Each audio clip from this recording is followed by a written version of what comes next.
ప్రజావాణిలో Srirama talkies ఎదురుగా ఉన్న రోడ్లో రైతు బజారు మరియు రైతుల గురించి మేము ఒక వినతి పత్రం ఇవ్వడం జరిగింది కలెక్టర్ గారికి. ఏంటంటే ఈ రోడ్లో చాలా హాస్పిటల్స్ ఉన్నాయి, స్కూల్స్ ఉన్నాయి, కాలేజెస్ ఉన్నాయి. సో దీంట్లో ఎనీ అంబులెన్స్ కానీ, ఎమర్జెన్సీ పేషెంట్స్ కానీ, ఈవెన్ స్కూల్ పిల్లలు కానీ రావడము పోవడం చాలా ఇబ్బంది అవుతుంది. ఈ రైతులందరూ రోడ్డును ఆక్యుపై చేసుకొని మొత్తం రోడ్డు పైన కూర్చుంటున్నారు. ప్లస్ బయ్యర్స్ కూడా రోడ్డు వెహికల్స్ మీదనే ఆగి అక్కడనే వెహికల్స్ మీద నుండే కూరగాయలు కొంటున్నారు. సో దాంతో రోడ్డు మొత్తం బ్లాక్ అవుతుంది. ఎమర్జెన్సీ పేషెంట్స్ కానీ ఎవరైనా రావడం చాలా ఇబ్బందిగా ఉన్నది హాస్పిటల్స్కి. ఒక 2 నెలల కింద ఇలాగే అంబులెన్స్లో ఒక ఎమర్జెన్సీ పేషెంట్ హాస్పిటల్కి వస్తుంటే వచ్చే లోపలనే ఈ మన ట్రాఫిక్ను వాళ్ళు తీసే లోపలనే అంబులెన్స్లో పేషెంట్ కూడా చనిపోయాడు. ఈ విషయం ప్రతి ఒక్కరికి తెలుసు. ఈవెన్ కలెక్టర్ గారి దృష్టి కూడా దీనికి వచ్చింది. అప్పుడు ఆ టైంలో ఒక 1 వీక్ మాత్రం ఈ వెండర్స్ అందరినీ తీసేసి ఆ రోడ్ను ఖాళీ చేశారు. కానీ మళ్ళీ 1 వీక్ తర్వాత మళ్ళీ శరమామూలే అందరూ అలాగే రోడ్డు మీద కూర్చుంటున్నారు. దీనికి వల్ల చాలా ఇబ్బంది అవుతుంది. ఈవెన్ రెసిడెన్షియల్ పర్సన్స్ కానీ హాస్పిటల్స్, మెయిన్గా హాస్పిటల్స్కు, ఎమర్జెన్సీ పేషెంట్స్కు, అంబులెన్స్కు చాలా ఇబ్బంది అవుతుంది. సో దీని గురించి మేము కలెక్టర్ గారికి ఈరోజు వినతి పత్రం ఇచ్చాము ప్రజావాణిలో. సో దయచేసి మీరందరూ దీనికి సహకరించి, ఈ రైతులు కూడా సహకరించి ఈ యొక్క ఆక్యుపేషన్ని తీసేసి రైతు బజార్ని వాడుకోవాల్సిందిగా మేము కోరుతున్నాం.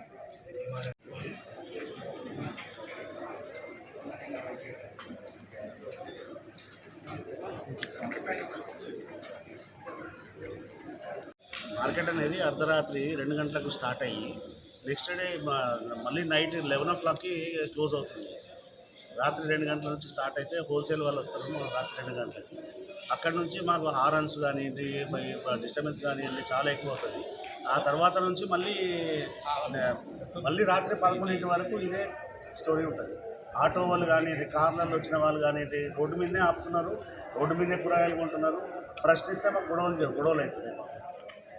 సో దయచేసి ఈ విషయాన్ని, బర్నింగ్ ఇష్యూ ఉంది, కొంచెం సీరియస్గా తీసుకొని చేయగలరని పరిష్కారం చేయగలరు.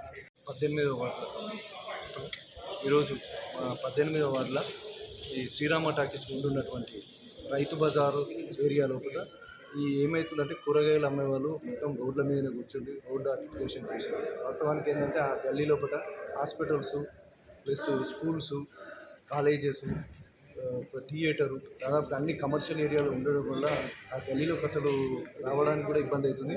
అక్కడ ఉన్నటువంటి నివాసమైనటువంటి మా 18వ వార్డు ప్రజలకు కూడా చాలా ఇబ్బందికరంగా ఉంది.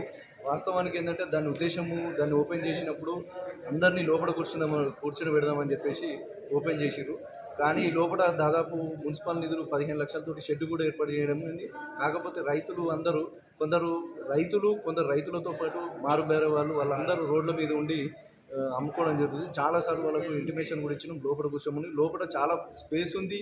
ప్లస్ ఈ ఫిష్ మార్కెట్ వాళ్ళకు కూడా ఫిష్ కోసం అని చెప్పేసి కూడా అది కట్టించడం జరిగింది. కానీ ఎవరు కూడా లోపల కూర్చుంటారు. దానికోసమని కలెక్టర్ గారికి ఒక విన్నపం ఇచ్చేదాము. వీళ్ళందరినీ లోపల కూర్చుని వాళ్ళకు మా వార్డు ప్రజలకు న్యాయం చేయగలరని మా యొక్క ఎర్లీ మార్నింగ్ ఒకవేళ మేము కనుక హైదరాబాద్ ఇంకేటన్నా వెళ్ళాలి అని అనుకుంటే 4 వీల్ అక్కడ 2 o'clock నుంచి పొద్దుటి వరకు అసలు 4 వీల్ బయటకు వెళ్ళే ప్రసక్తి లేదు. మేము రాత్రి ధరంపూర్ రోడ్లో 4 వీల్ అక్కడ పెట్టి ఎర్లీ మార్నింగ్ బ్యాగ్స్ పట్టుకొని అక్కడ కారు వరకు నడిచి ఎక్కి వెళ్ళవలసిన పరిస్థితి ఉంది. అంత రష్ ఉంటుంది. కావాలంటే మీరు ఒకసారి 2 o'clock 3 o'clock ఒకసారి విజిట్ చేస్తే మీకు కూడా తెలుస్తుంది అక్కడ పరిస్థితి ఏంటనేది. మనిషి కూడా నడవడానికి ఇబ్బంది ఉంది. ఆ హోల్సేల్ వాళ్ళు వస్తారు, వాళ్ళంతా డంప్ చేస్తుంటారు, తీస్తున్నారు, వాళ్ళందరూ తోటి అంత ఇబ్బందికరంగా ఉంది.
వెహికల్స్ అన్నీ కూడా రోడ్డు మీద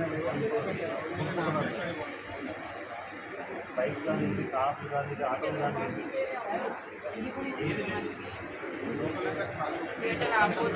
లోపల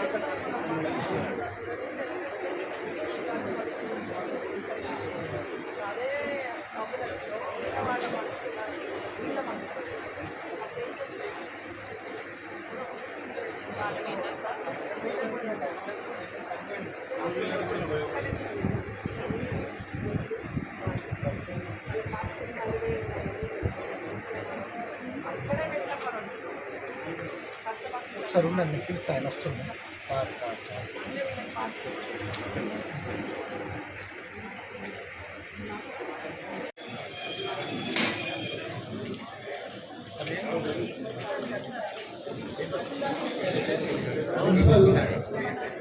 ले लिया